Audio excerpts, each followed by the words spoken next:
La 52e édition de la course de côte de la Pommeraye nous a offert un scénario pour le moins surprenant. Comme souvent depuis le début de saison, la météo a joué un rôle crucial dans le résultat final de cette catégorie production. Les averses ont ainsi sérieusement perturbé la hiérarchie habituelle. Vainqueur à 12 reprises en 12 épreuves, l'an dernier, Nicolas Verver a beaucoup de mal en ce début de saison 2016. Et pour cause, l'Alsacien n'a toujours pas réussi à imposer sa Porsche 997 Cup.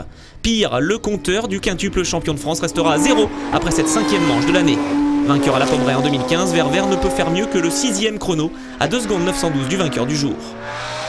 Auteur du 2e temps lors de la première montée, Philippe Schmitter espérait bien imposer une nouvelle fois sa Lamborghini après son succès à Hébé-Crevon.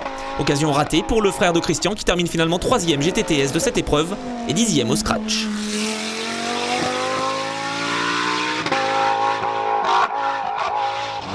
Au tour de David Diolangard, meilleur temps lors du premier passage, le Porschiste améliorera sa performance lors de sa 2e montée et va signer un chrono d'1 minute 7 554, synonyme de première place provisoire. Bénéficiant de conditions de route plus clémentes, les pilotes FC vont en profiter pour se mettre en évidence. Si Mathieu Nouet sur sa Simca Rallye 2 échoue finalement à 234 millièmes de seconde de David Diolangard, Geoffrey Carcref et sa Scora Maxi ne vont pas rater l'occasion de faire parler d'eux. Avec un chrono de 1 minute 6 598, l'Argenteuillet s'impose à la surprise générale et devance David Diolangard et Mathieu Nouet. Déçu de voir que ma première victoire en GTT se traduit pas par un scratch parce que voilà, la 2e montée, les groupes F notamment sont passés sur le sec, ils ont fait le boulot, ils ont fait le job, hein, il n'y a rien à leur tirer. Entre Hébé-Crevon ici, deux fois je termine devant Nicolas Verver qui reste vraiment la référence en série B et en plus en Porsche, donc ça très content de ça. Après, voilà, il ne reste plus qu'à gravir la dernière marche au scratch série B et puis voilà, on aura fait le job jusqu'au bout. Belle performance de Christophe Poinsignon, 3e l'an dernier, qui place cette fois-ci sa Simca CG Turbo au 4e rang du général. Il faut remonter à la 15e place pour retrouver le vainqueur du groupe A. L'actuel leader du championnat Rémi Bernard et sa Seat Leon Supercopa sauvent les meubles et devance les 3 autres Seat de Nicolas Comon, Geoffroy Bouin et Sébastien Dupont.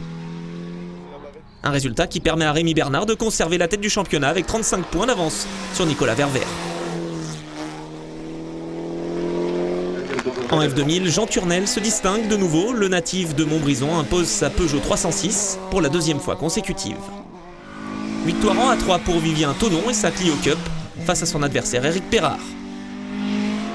Jean-Michel Lesquienne impose quant à lui sa Midget 1300 dans la catégorie GTTS 1 devant Pascal Léonard. On termine par le groupe N et la victoire surprise de Jean-Claude Brazet devant l'homme fort de ce début de saison, Pascal Cat. Suite et fin de la campagne de l'Ouest avec l'épreuve de Saint-Gouénot dès la semaine prochaine.